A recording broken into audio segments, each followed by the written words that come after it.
हाल जब नैना और लड़ी जाला सरकार। स्वामीनाथ क्या है? मैं आपसे करी जब नैना और लड़ी जाला सरकार। अच्छा तो कुछ न निकला गे, न कुछ न निकला गे।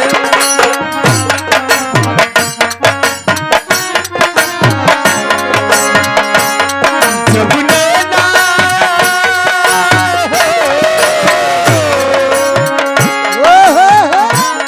जब नैना लड़ जाला सरकार। तो कुछ न निकला गे। चलिए स्वामीनाथ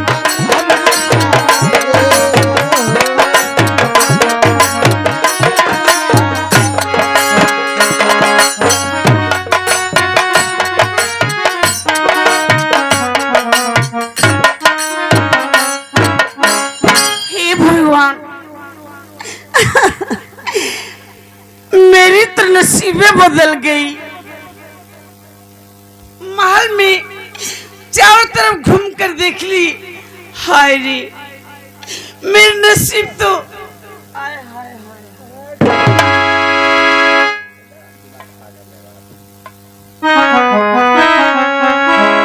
माँ के चलो में मेरा प्राण स्वीकार हो। सासू माँ की शरण में मेरा प्राण।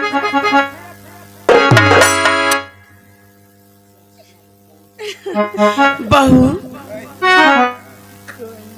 माँ क्या मेरी बहू चांद का टुकड़ा है? धूप में ना निकला करो रूप की रानी। कहीं गोरा रंग को काला न पड़ जाए। सासू माँ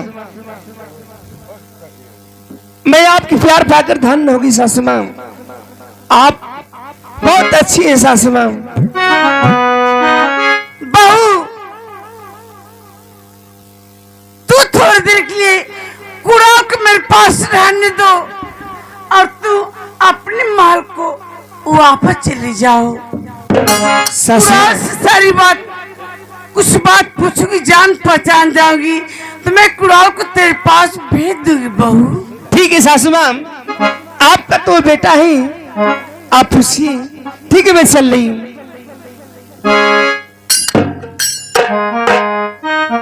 माँ कुड़ाल, कहो माँ। ये चाँद का टुकड़ा कहाँ से उठा कर लाए हो? अरे माँ इसे मैं कहीं से उठा कर नहीं लाया हूँ, इसे विवाह करके लाया हूँ। माँ छोड़ इन बातों को, आज मैं आपसे कुछ कहना चाहता हूँ। क्या करना चाहते कुड़ाल?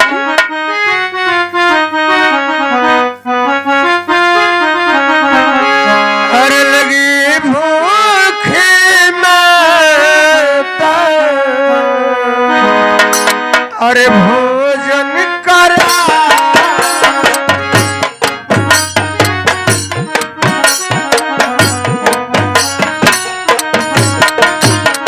अरे लगी भूख माता, अरे भोजन करो।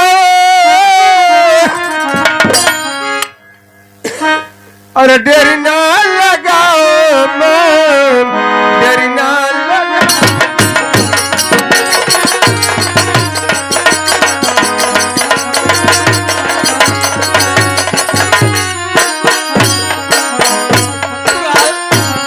ये कैसी बात कर रहे हो कुड़ाल? मैं सच कह रहा हूँ मां। अरे इसी वक्त भोजन कैसे कराऊं? इसी वक्त भोजन, इसी वक्त भोजन, अरे कैसे कराऊं?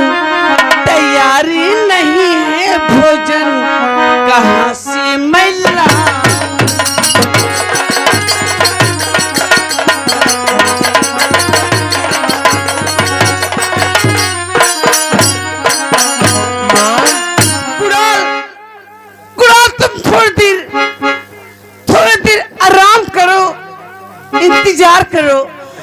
अभी जा रही हूँ, गर्मा गर्म ताजा भोजन लेकर आ रही हूँ कुणाल। ठीक है मां, जाओ।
कुणाल, अरे चलो भोजन कर लो कुणाल।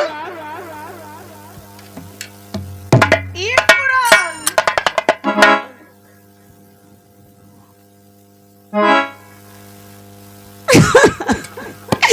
अगर किसी भी इंसान के तन मन में भूख और प्यास लगी रहेगी तो उसे तो चैन से बैठना भी नहीं आता है, और उसे भूख लगी है और गहरी नींद में सो के खर्राटे पार रहा है। अच्छा हुआ कुणाल जो तू मेरे पास आकर सो गया है। तेरा बाप केवल मुझसे शादी क्या है, शादी। अभी तो मैं गंगा जैसे पवित्र हूँ कुणाल, तुझे बेटा नहीं मानूंगी, तो मैं जब भी मानूंगी तो पति बनाकर तुझे रखूंगी, अपने पति के रूप में तुम्हें देखूंगी।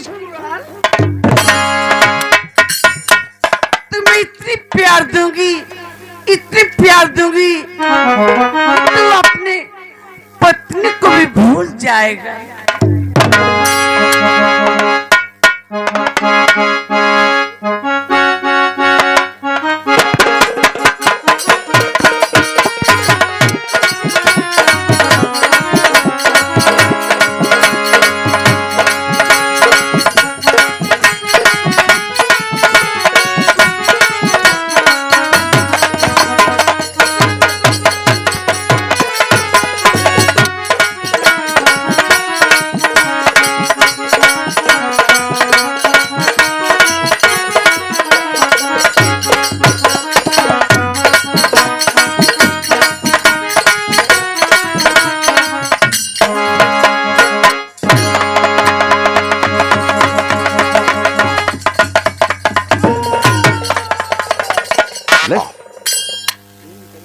माँ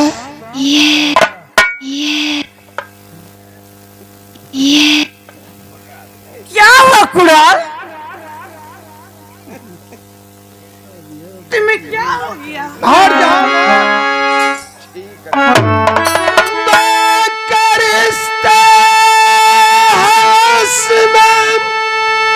हर कलंकित न करी बाप सवारी न धरती अरे फट जाएगी कुछ बचेगा नहीं जिंदगी में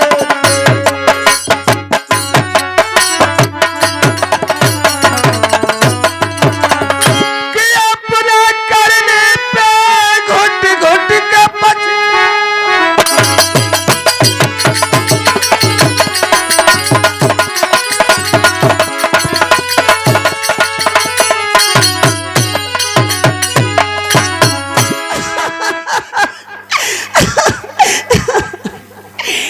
कुणाल कुणाल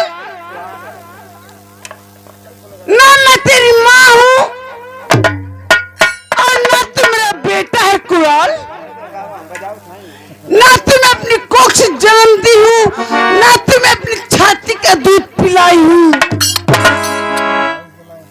तू तो शादीशुदा है लेकिन मैं शादीशुदा होकर भी अब तक आज तक मैं कुंवारी हूँ कुणाल कुंवारी। और जाओ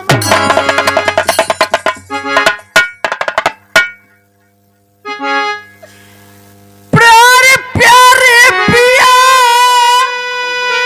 बुला जा रे पिया आज से मानती तुमको अरे अपनी सजन मेरी चढ़ती जवानी का तुमको मजा।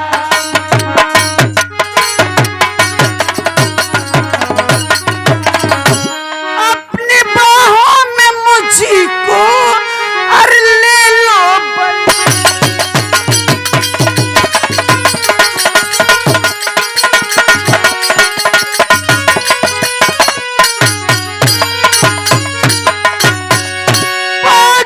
दामन में काल खिल गाती हो क्यों माफ करना मैं ऐसा और करूंगा नहीं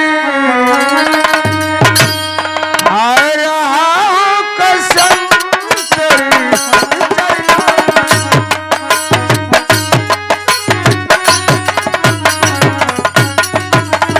किस लिए यहाँ से मैं चला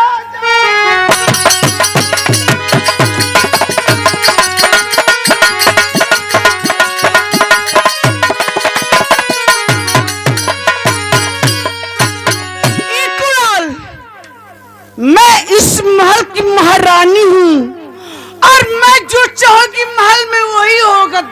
नहीं माँ मैं जो चाहूंगी कुणाल महल में वही होगा। ये तुम्हारी भूल है माँ। मैं तुम्हें माँ की प्यार कभी नहीं दे सकती हूँ। माँ की बात तुम्हारे मुख से सुबह नहीं दे रहा। अरे पागल तेरा बाप केवल मुझसे शादी किया है अभी तो मैं कुंवारी तमाम पड़ी हूँ कुणाल। आज तेरा बाप बुढ़ा हो गया है उसके साथ मेरी जिंदगी बर्बाद हो जाएगी। तुम आप मुझे ऐसी बातें क्यों कर रही है? तुम मुझे अपना लो कुणाल। नहीं माँ ऐसा कभी नहीं हो सकता माँ।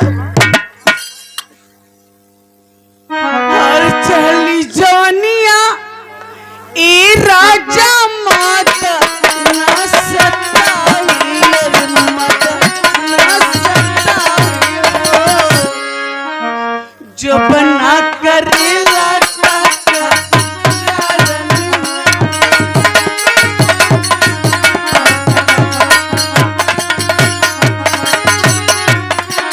अर्जुन तो सुनना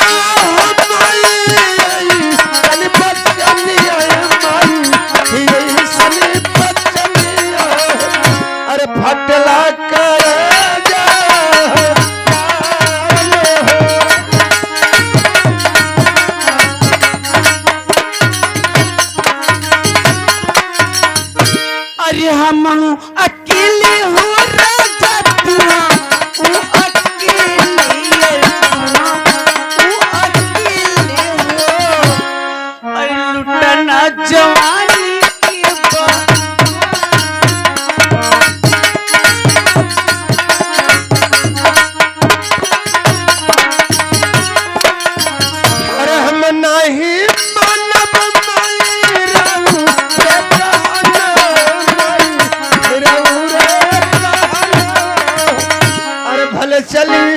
जाई मरी तारा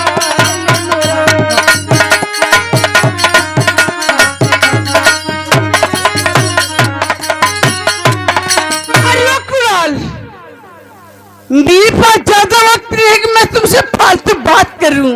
माम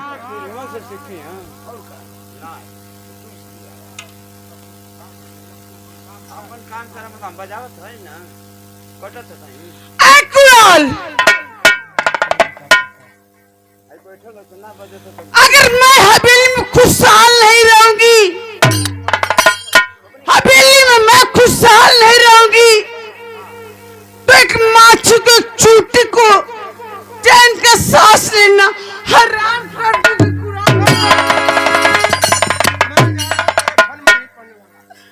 नहीं कुणाल,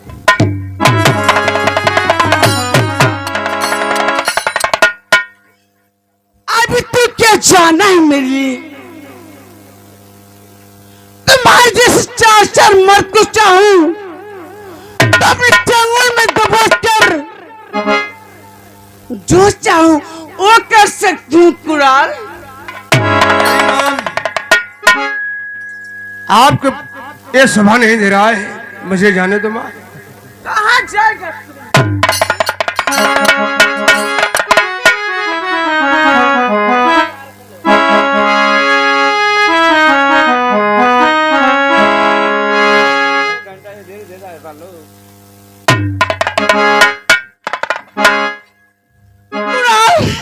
आखिरी बार कहते तू मेरी बात को मान जाओ। माँ मैं तेरी बात को नहीं मानूंगा तो कदाप नहीं मान सकता। तो ठीक है, जो नहीं मानेगा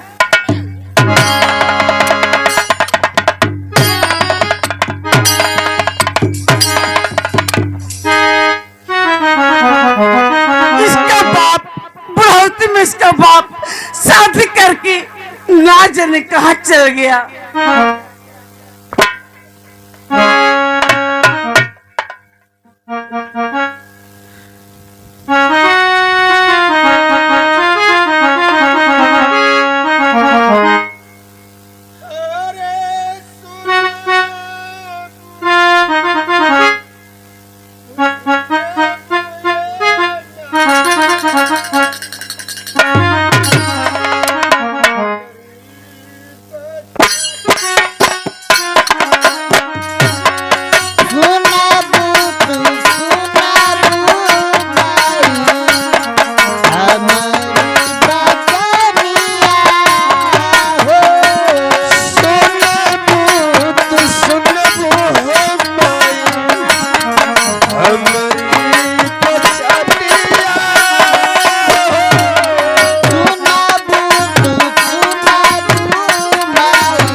चल गया। अब तो किसी भी तरह से ये हवेली अपने नाम कर लूंगी, अपने नाम। अरे सबको हवेली से बाहर निकाल दूंगी और जिसके साथ चाहूंगी उसके साथ अपनी जवानी का प्यास बुझाती रहूंगी।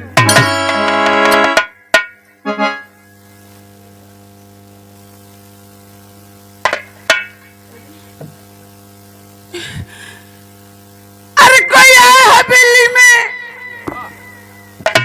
बचाओ, कोई है? बचाओ, तलवारी का।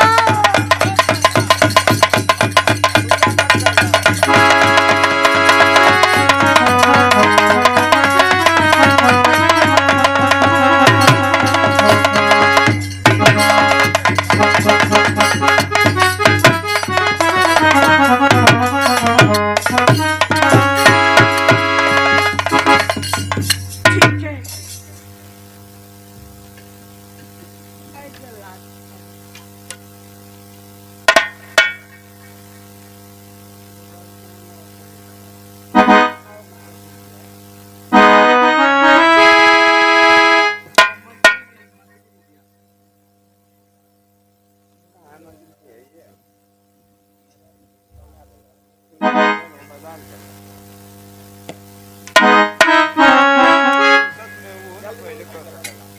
अरे जल्लाद कहाँ रह गया तू? अरे कौन है रे हरामजादी? कौन पुकार रही है? मेरे पास तो आओ। हाँ, मैं अभी आया।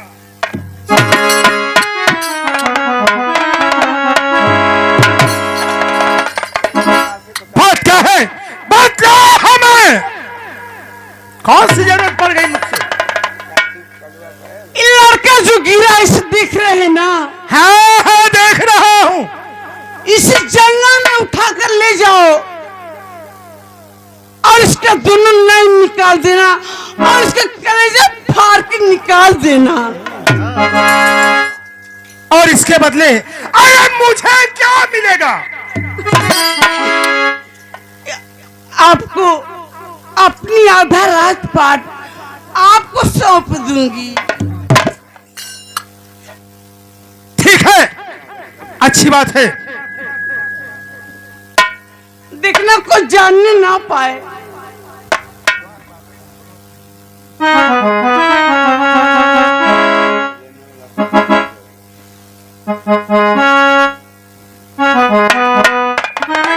आराम के चल मेरे साथ, तैयार हो जा।